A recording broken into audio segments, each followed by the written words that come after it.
ভাই এমার্জেন্সি পড়ে গেছে, 2000 টাকা ধার দিতে পারবি? হ্যালো বাবা, আসছি। আমি আসছি বুঝলি, ঘরে কাজ পড়ে গেছে।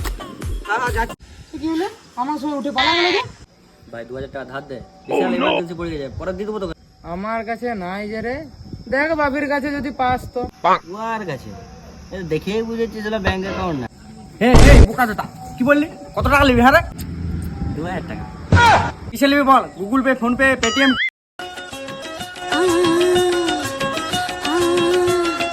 মা তোর দুয়ার আদু শুনু তুমি? না রে ভাই, তুই 2000 টাকা দে না আমাকে, ওইটাই আমার দরকার।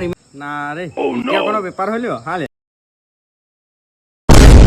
কি হলো? পয়সা পালি? No money. তোর মানে কি আবার? পয়সা নাই। ওটা তো আমিও জানি যে আমার পয়সা নাই। তুই কেন বলবি যে আমার ব্যাংক নাই? তিনটাতে দেখাবো।